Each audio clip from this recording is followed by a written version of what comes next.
Welcome to the Practice Podcast, a show created by lawyers to help lawyers in life and business without all the complicated lawyer language. Let's welcome Bast Amron founders and your hosts, Jeff Bast and Brett Amron. Afternoon, Mr. Bast. Good afternoon, Mr. Amron. Welcome back to the Practice Podcast. It's been a while. It has been a while. I don't recall quite the last episode that we recorded. It might have been the 200th, but I know we're past I think there. so. Yeah, travel. Just a lot going on over the last 45 days. So we are rolling into 2026. Yeah. So it's kind of flying by. Sure is. Got a question for me today, Jeff? Of course I have a question for you. I'm looking. I have a whole list of questions there.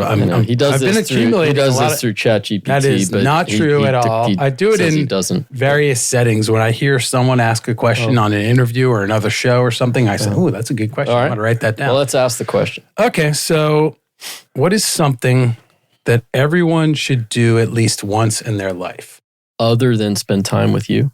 Well, I mean, if they could be so fortunate, I suppose that's... Boy, that stumped myself. I mean, it's personal to everyone, right? I'm not going to foist what I like to do onto somebody. So I would say something that they love to do and enjoy without any distraction. And what would that be for you? Recording a podcast with you, Jeff. Absolutely. See. How about you?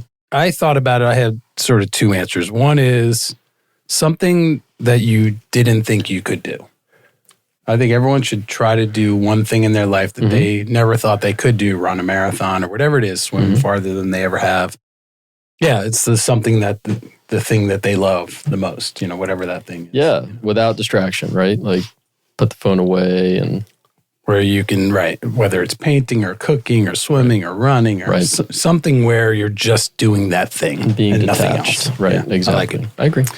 Anyway, we have a really exciting guest today. Our guest is Aaron Podhurst, who is the founding partner of Podhurst Orszek in Miami, and he is one of the most respected trial lawyers in the country. And that is not hyperbole.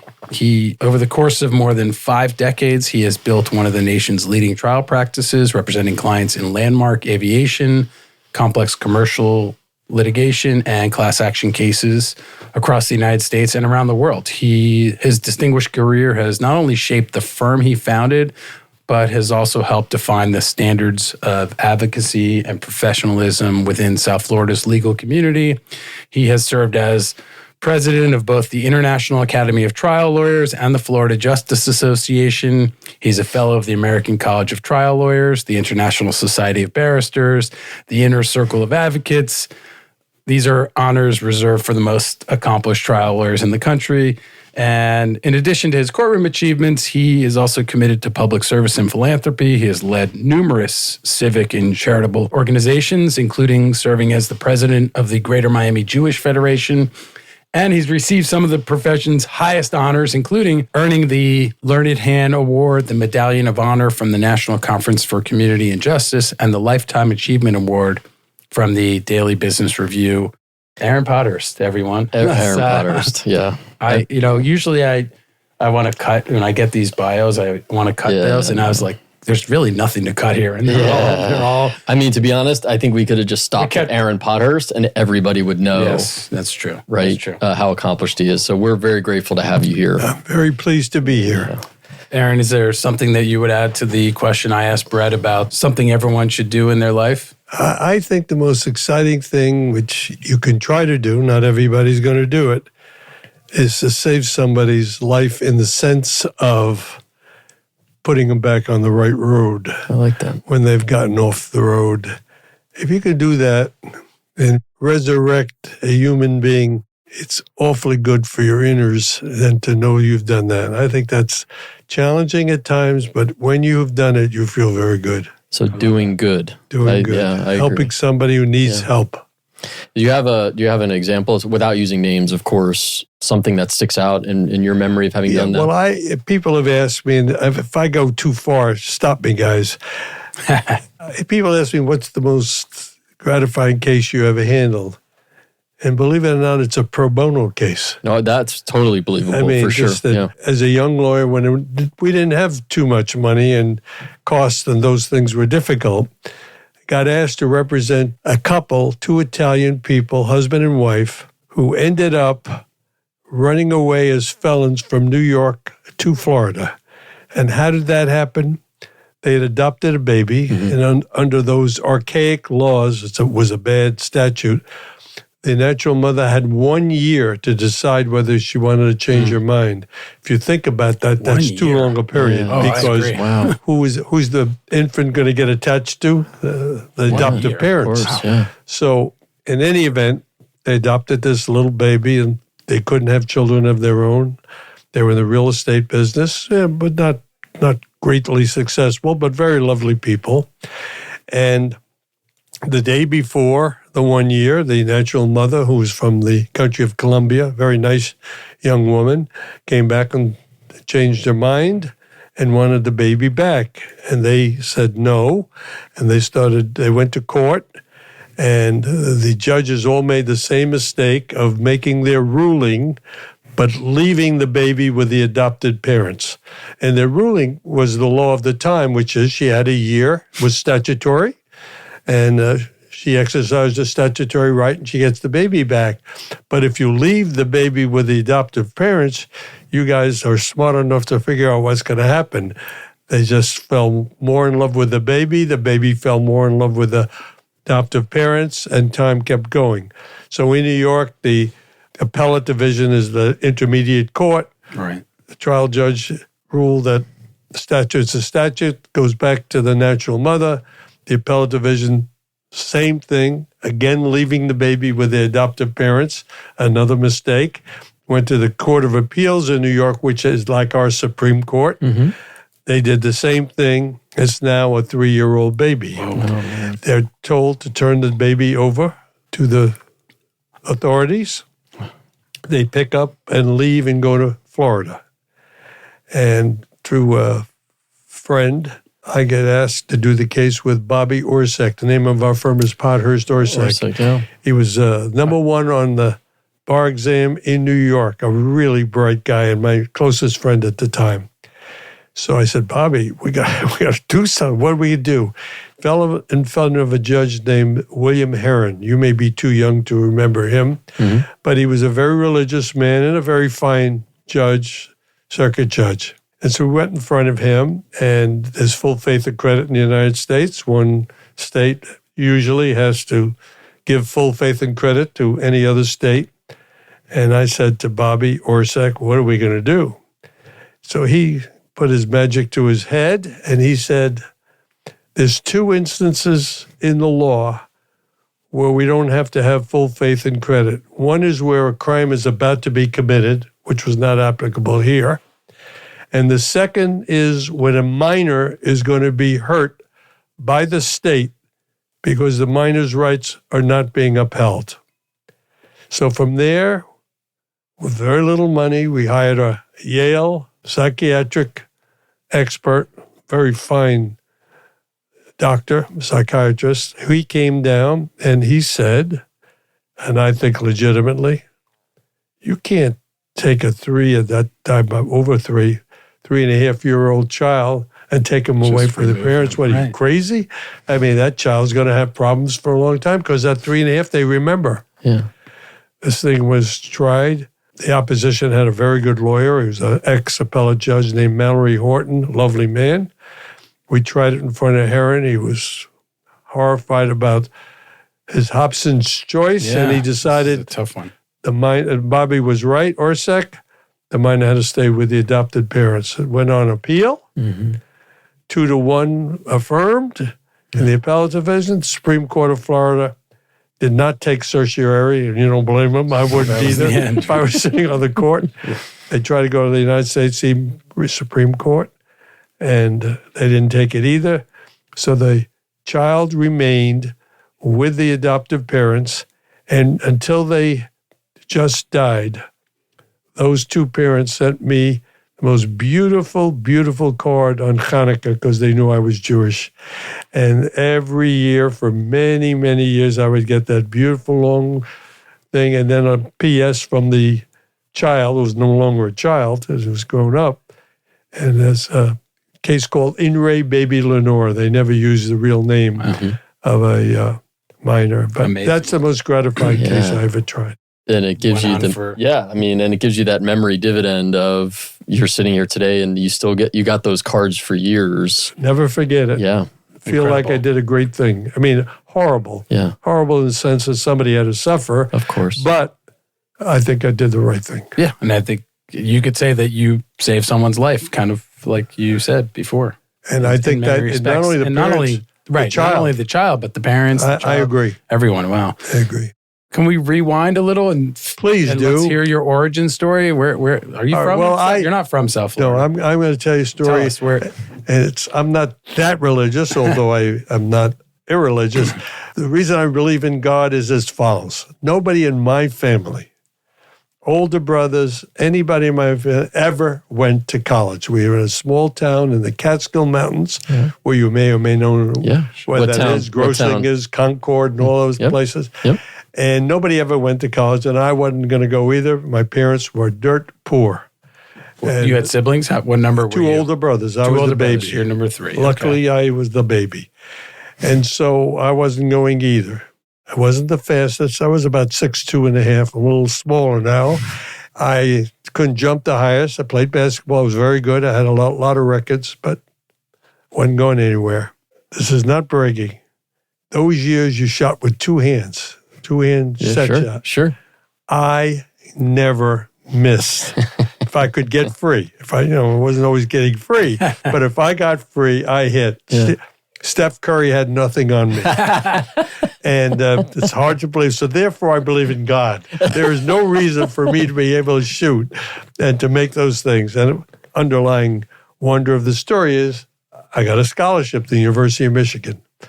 And that made me the first person in my family to go to college. And of course, once you go to college, you're very, very fortunate because you get educated and went to, all the expenses were paid. Then I went to law school. And so I believe there has to be a God. I don't care about the deep black sky and whatever. I don't know. I don't think we citizens of the world really understand God, but whatever it is, he or she sort of helped me. Some higher power. Yeah, blessed you with the ability to put a round ball in a net. There's no reason for it either, but it happened. Nice. Well, but clearly there was a reason. I guess there is some force that wanted me to go. And of course, that was the most fortunate thing that could happen to somebody. Did you go to law school in Michigan as well? No, I played those years freshman basketball. I was separated from varsity. I played on the freshman team, was doing very well, and got seriously hurt, cartilage. Those days they didn't have the arthroscopic surgery. It's a long story. But I kept my scholarship in Michigan, and I played a little till I got hurt. Then I went, and I had to get the most favorable scholarship money-wise to go to law school. So it was Columbia, NYU, Harvard, or Yale. And the most money came from Columbia, and that's where I went. Nice. Okay. And how did you end up in law school? Why was law school? Was that on your radar? Good question. In those days, Sputnik was the big deal. Sure. We had to beat the Russians. Yeah. So all your advisors as a senior in high school would say to you, you got to be an engineer. We're going to beat the Russians. I went to engineering school for the first 2 years at Michigan. There was a 2-year, and then you could transfer it to one of the graduate schools. And I did all right, but I hated it. I mean, it just wasn't for me. I always had a big mouth, and I wanted to be a lawyer. So I transferred into the business school, got a BBA, and always wanted to go to law school, and then went to Columbia. Why? Yeah, I guess why law? What triggered that? If nobody in your family went to college or secondary education? I loved speaking, conversing with people and talking. I don't want to say arguing, but disagreeing with people and trying to tell them why this was the right decision, the wrong decision. And I felt very good about it. So I started on my own, looking at little court cases and things. We didn't have the internet then, but there were books and things like that. And I loved that. I said, I really want to be an advocate and help people. Wow. And I did that. And you should do something you like to do. I tell that to all young kids. Yeah. So you don't have to be the richest person in town, but you got to do something you like to do. And for me, it was perfection. So actually, that leads to a question I have, which is you've been practicing law for 1961. For a long time. So that's for 65 years, I'll say. Right. Well, yeah. You guys aren't 65, so. Not yet. Close. Yeah, not there. But you've been doing it for a long time, right? And it's taxing. It's hard. It is, and it takes a lot trial out work, of you. you're so right, is stressful. And anybody who tells you that trial work is not stressful, a piece of cake, I would either say they're not being totally honest, or they're not very good at it. Very good, right? One of the two. Yeah. One of the two. So what keeps you going? Why do you, and to today, I know you're still in the office. I know you still practice. I'm still on a big antitrust case that's 14 years old. I think it is, I'm going to say this hopefully nicely, I think it is the height of a thrill. Some people like to ski down the Matterhorn. I think one of the greatest things is to win a tough case and help your client. And I get a thrill still trying to do the right. You're not going to win every case, and I don't mean to imply that. Sure. But it's a great thing. But the truth of the matter is that most cases are tried are the close ones. Sure. The case is one way or the other, unless you're a fool, or the other side's a fool. You're going to settle it. Yeah, you're going to arbitrate it. You're going to mediate it. But the real cases that give you the rush of excitement are the very close cases, I think. And are those the cases that you, throughout your career, and hopefully we can ask some specific questions, have focused on those the close ones, the ones that are going to eventually, in all likelihood, end up being tried? Yeah, and it's not always liability. I mean, remember, when you do a lot of personal injury stuff like I do, the liability can be solid and easy. It's how do you correctly compensate a widow and 4 children? I mean, there's a second part to every case. Sure. And they're usually totally without any understanding of how they're going to go forward when you lose a loved one. And so you're a psychologist a little bit if you're doing the right job. And all of that should give you some good feelings inner-wise. Yeah. And you do help them. Yeah, so there's 3 components, right? The third, I know you think about if there's no insurance, is collections, is collectability, Absolutely. right? So liability damages, collectability. And you got to search that and try to come up with plausible theories where you might be able to get some, and many times you take, let's say, a third of what the damages are because the liability is so fraught with danger.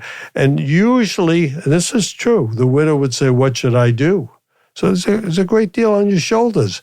I mean, should she turn down, in the old days, $500,000 when she has nothing, and a case that maybe was worth $2 million in those days, they're worth much more today. You're actually making the decision whether you know it or not. Now you say it's up to you, all of that. But the reality is, that they're not sophisticated. They don't have much. They're totally in need of help. Right. Yeah, the clients defer to us typically. That's why they hire us to provide counsel. I've been fortunate along the way. Good things happen to me that are, I say I'm the luckiest person alive. Did you? I think you would know him. You both remembered Pete Fay?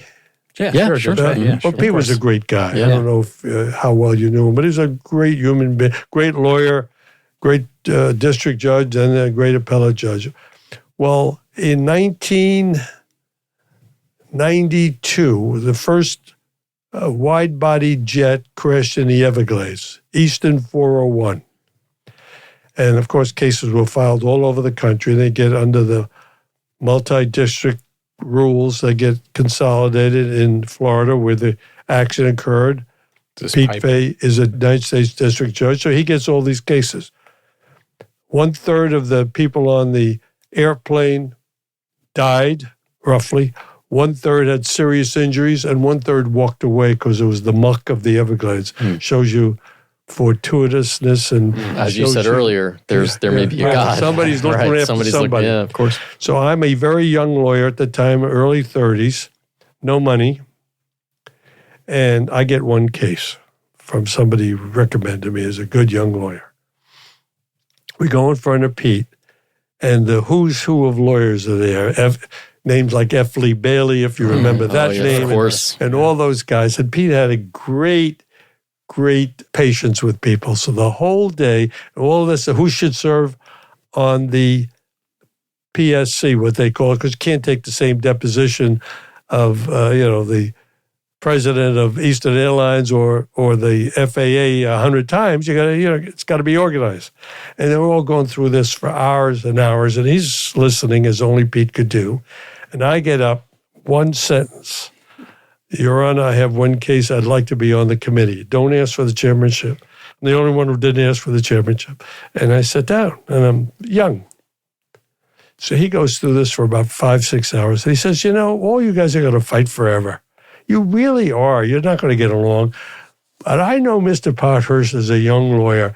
He's going to keep all of you together. He's the chair. Nice. Now, is that luck or is that luck? Nice. Well, we had this debate with your partner, Bob Josephsberg, about whether luck is really luck or did you put yourself in that position? A little bit of both, exactly. Luck is when opportunity meets preparation. So I got other cases, as you would expect. Many of them had not had lawyers by that time. There were several hundred on the plane. And it was a very famous case, well-reported, first wide-body jet. And it started me off, and we have had a great aviation practice ever since then. And that was the start. Now, maybe it's not all luck, but it's partially luck. I was going to ask, that was one of the questions I had for you, was how do you, because I know you got, that's a focus of your practice.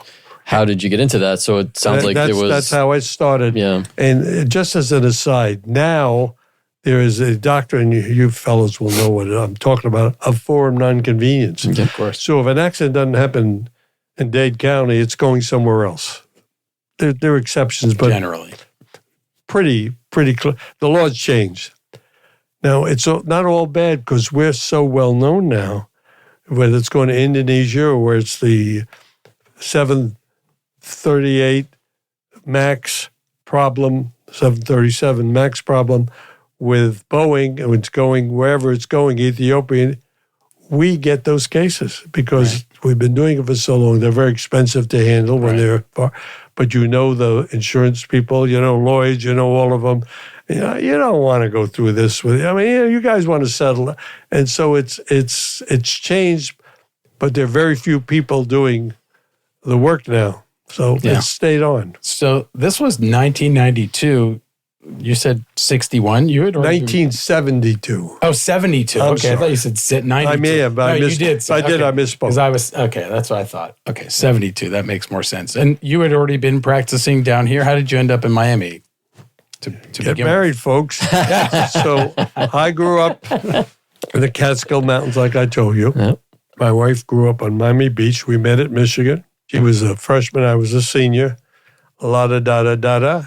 Went to Columbia, went into the service for a short time. She was pregnant, bringing up a family in New York at that time was pretty tough and pretty expensive. So I was the one, she didn't want to leave. I said, let's go down. I had visited her here, came down here, and I loved Miami. Different city than today, but I loved it from the beginning. And Bob Orsak followed me down. He was from the Catskills too. Oh, wow. So as I said, he was first on the New York bar exam, and he came down. We were friends, played basketball against each other. We went to work for the Nichols firm. Are you aware of what the Perry Nichols firm is? No. You really are young. Tell us. You guys are babies. Tell us. The Perry Nichols was really the father of PI work when you couldn't get an x-ray in because it was prejudicial of a broken bone. And I mean it, in those days you couldn't. He started a firm, and I went to work with him, for him, as a young associate. I was very young, learned how to try lawsuits, fender benders, slip and falls, not the stuff you would want to do today, but you learn how to try a case. And back in those days, was there a hierarchy of the lawyers? Was personal injury kind of... Oh, yeah. There were the big cases. And, in the Nichols firm, the senior partners handled the bigger case. First case I ever tried, I did not know how to pick a jury, did not know anything. And I'm not being kind to myself. So one of the senior parts hands me the file. I'm there 3 days. He doesn't want to try this disaster of a little slip and fall. So will you give it to the youngest person? Of course. Nice. Things haven't changed that much, by the way. But in any event, so it's a slip and fall. This 80-some-odd-year-old man, William Lingler, slips and falls over a parking bumper in the city of Miami Shores, which is rotted. You can see the spokes out, and it's rotted, and he fell. Tough case. The trial judge was a well-known trial state. He became a federal judge named Joe Eaton. His son became my partner years later. Mm-hmm. So he's sitting there, and I get this file. I'm trying the case, and I don't know how to get anything in. And the jury is looking carefully, and Mr. Lingler is the sweetest old man you ever met in your entire life. And as a defense lawyer, I won't mention his name, was really ripping him apart. You have to watch where you're going. And, really ripping the elderly gentleman. Very bad idea. Yeah. And Lingler says, you're probably right. I don't know. I'm my own worst enemy is talking like that. Now, you would think we're not going to win the case when we won the case. Sympathetic. Because the jury just had total sympathy for Yeah. Of course. Well, that's more, but that's a lesson, right? In for the young lawyers out there as well, which is substance doesn't necessarily matter. And it's a good point you're making. Yeah. I tell the young lawyers the most important person in the case is the plaintiff. Yeah. Not the expert, not this. It's the plaintiff. If the jury doesn't like the plaintiff, usually you won't get a good result. Usually. Yeah. Right. But sometimes winning, this defense lawyer was just looking for the win. Sometimes you go too far and you snatch defeat from the jaws of victory. So true. You get right. I'm going on the side now. No, but it's please. Interesting. Our firm, a couple other firms started the class action program. It's now 10 years old, the University of Miami. Yeah. It used to be Yale and Harvard and Duke. Now it's the University of Miami. No, and I'm not exact. Maybe it's the good weather, and maybe it's because we take the speakers to Joe Stonecramps on the night before. all possible. But they all want to come here now. And this year we had the exciting, and you may not know this name, but I'm going to tell it to you. The guy who is the finest and the most successful lawyer arguing the Supreme Court of the United States is a guy named Paul Clement. Yeah, sure. He's done over 100 cases. Yeah. And forgetting pro bono work, which he does, and all this kind of stuff.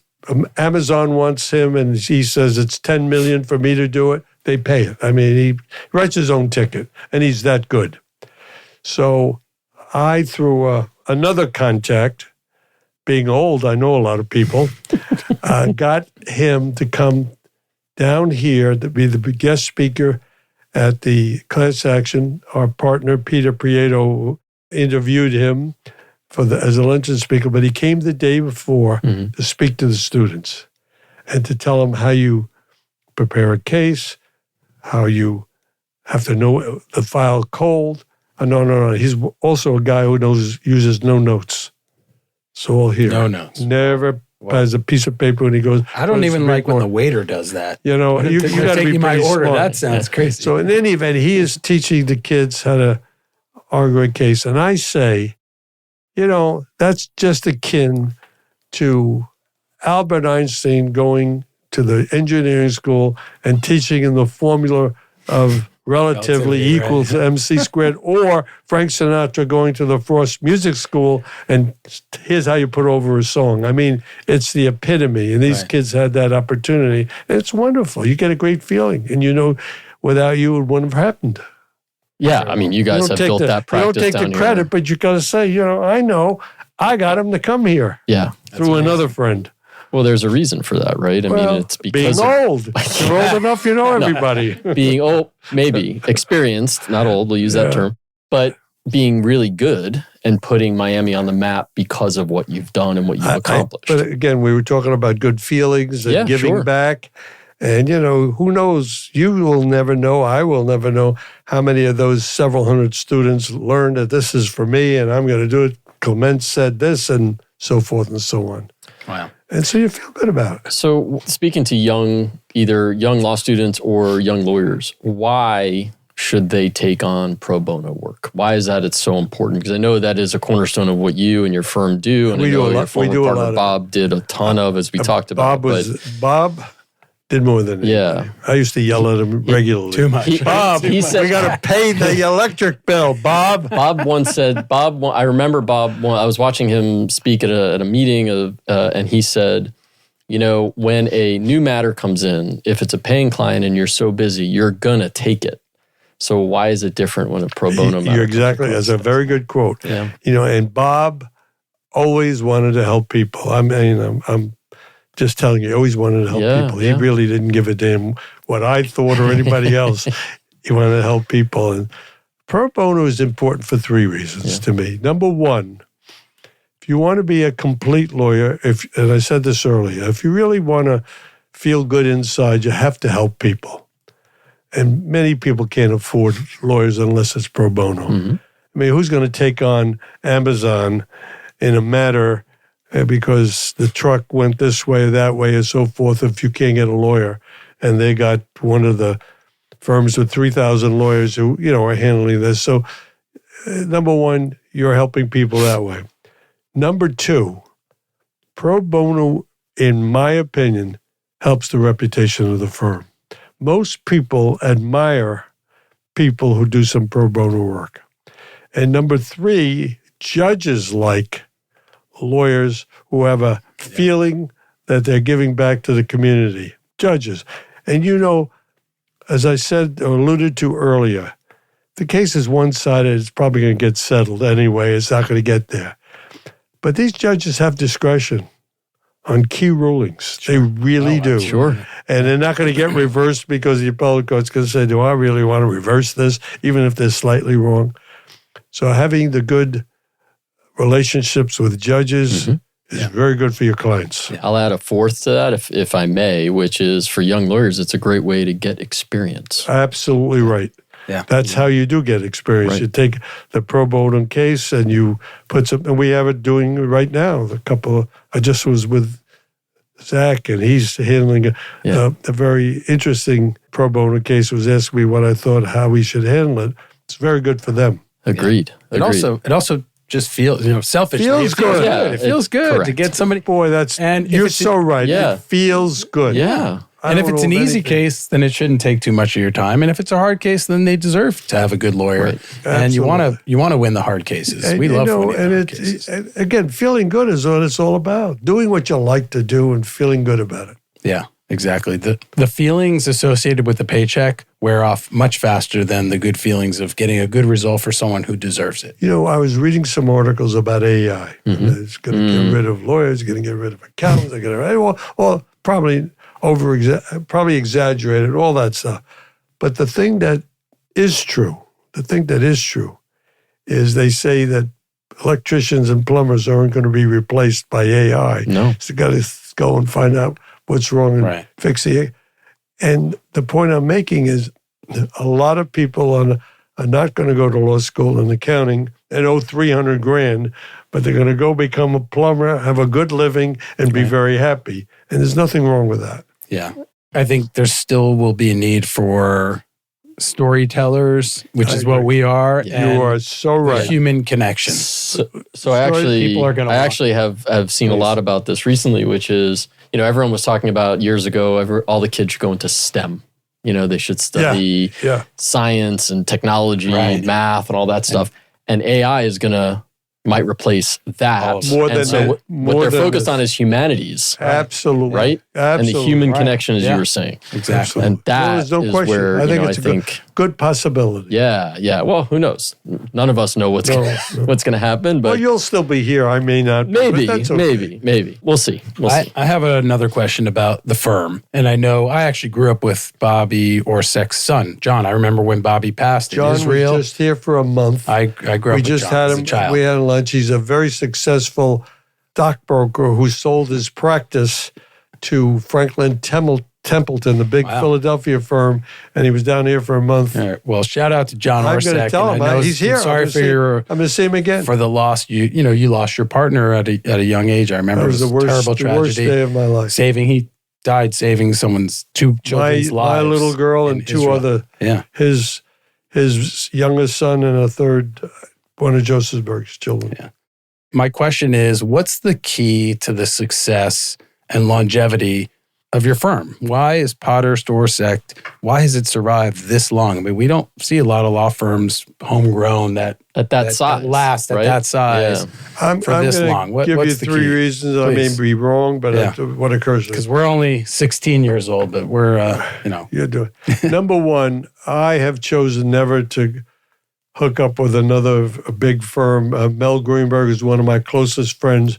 You certainly have heard of the Greenberg Trog with 3,000 lawyers. At that time, it was much smaller. But I never, and Mel, you would say to me 50 years ago, Aaron, you got to come and head up our litigation. And I said, Mel, I don't want to be in another firm. I want to do my own thing. I love you, but so forth. So the first point is you don't hook up with other people, which a lot of people do. They merge, they do this, and they do that. The second reason why you can survive in what I'll call a specialty firm is that you can be successful if you're good at it. If you work hard and you're good at it, you can make a good living. There's nothing wrong with folks in making a good living, and you're going to attract the better young lawyers. We're going to become your partners, as has happened with me. And when they came to our firm, they weren't partners, and so you keep that, that real healthy, smart people who are dedicated. And the third thing has got to be your reputation. Judges, even clients, let's assume there's a client who will say, you could go to Podhurst or you could go to A and B, who's a great firm. All things being equal, I'm going to go with the people everybody likes. And I believe that. Yeah, I think you're right. So you keep the business, and you need business to be successful. Right. People aren't going to stay with you if they can't make a living. They got a wife and kids and so forth. Right. But you also have to be likable. You said reputation, but you can be a great advocate, but also just be a jerk. There's a lot of them out there. I agree with you. Now, some of the jerks make a lot of money, so I'm not going to say, lawyers and clients find each other. Right? No, and I mean, I've been in case where guys who are talented are such jerks, and I don't admire them. No, and they do very well, by the way. Yeah, some of them. So I was asked recently by a first-year law student at UM for some advice because they were thinking about getting into litigation. What advice would you have for either a law student or a newly minted lawyer that is thinking about or just starting out in litigation? Like, why go into that and how to be successful? A very good question. And the answer is, in my opinion, be careful. You could draw the worst will in America and nobody will know the difference. Nobody will know. The wife and kids won't know when the husband dies. They won't know that you didn't take care of that deduction. You didn't put enough into this. You didn't do enough of that. And they paid $80,000 too much in whatever. The state taxes. Nobody's going to know. 99 times, it's rare that anybody will know.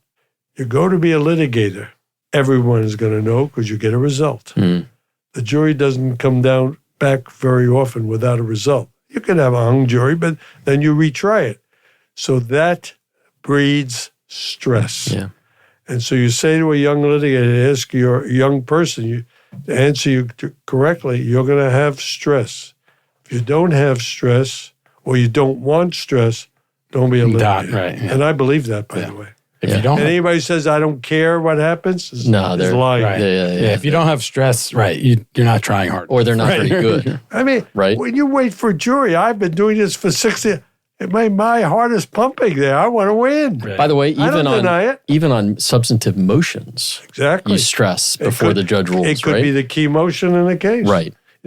The defendant moved for summary judgment. It could be out of court unless you could make a genuine issue of fact. And if you do, you might get it settled because the insurance company's not going to want to pay their big firm $800,000, they'd rather pay you, that kind of thing. Sure. So there's always stress. Well, the stress, though, it means you care, Right. right? If you're nervous and you're stressing about it, it means you care. Question. Right? I don't know anybody who was a great lawyer who I really believed wasn't stressed. Yeah. I mean, they may say, it's a piece of work. I don't believe it. I agree with you. I really don't believe it. They may handle it well, but that's all. I have one more. Do you have Please, more? go for I have it. one Go more, for it. which We is- could go on for hours. I know. here. I know. I have love one more, this. which is obviously a wonderfully successful lawyer, but also a family man. And family is very important to you. So how, again, speaking to some of the younger lawyers, even some of the young lawyers in the room, how have you and how do you balance that? Because All right, that's well, hard, especially as a litigator. It's not always smooth. Yeah. Dorothy and I have been married 67 years. Oh, man. You guys God aren't bless you. 67, so I'm God bless telling you. you, that's a long time. That is a long time, yeah. At the beginning, we were poor. Mm. I had to make a living. I can't tell you how many depositions I took in Wichita, Kansas, where Beach and Cessna and Lear were. This is before your time, but that was the capital of all the private planes, not Boeing, but the Lears and so forth. And it was a lonely place. You were away from your wife and your young child, but that's what you got to do to make a living, build a practice, and be successful. So the first point I'm going to say, you got to have a good partner who understands, because that could break up a marriage like that, and many times does. Agreed. I can tell you people didn't stay married because the wife didn't accept or believe it was necessary to be apart that much. We were apart. When her father died, I was in Wichita until I got back and all. I mean, that's part of a practice. So you need a good partner who's willing to go along with it. Number two, it takes a while to become financially successful if you're starting your own practice. Yeah. I can attest to that. For the first few years, we didn't do too well. Yeah. So we didn't live high in the heart. I mean, we never starved to death, but we didn't do that well. And you have to build. The Nichols firm, this old firm where I first went with, they broke up. The head guy was Perry Nichols. He wanted to go with his son, Richard. Everybody broke into little pieces, and Bobby Orsick and I went ourselves. Our first year, gross income, GROSS, $25,000. Office. Wow. I mean, we went into hock. Sure. I had friends in the banking business, and I said, I can't make it unless you guys will give us some loans. And they did, and paid them all back, and with plenty of interest and all of that. But it's hard if you want to be in your own practice. Sure. Now, you can go with a big firm and start off as fourth chair, third chair, second chair, first chair, all of that. I didn't want to do that. You gambled on yourself and you won. You have to gamble. Yeah. Winner. I like it. I think that's a good place to end it. This has been awesome. Well, you Thank two you. are awesome. Thank you so much. No, you are. Aaron. This Both has of been you. so much fun. You've done this before, guys. No, we're gonna have to bring you back. Keep bringing you back, because I feel like we scratched the surface here with you. If you enjoyed this episode, please leave us a review. How about 5 stars if you liked it? Subscribe and share the show with your friends and family, and we'll see you next time. Thank you, Aaron. Thank you so much. Thank you. For more information on this show and other resources, visit fastamron.com and connect with us on LinkedIn, Facebook, and Instagram @FastAmron.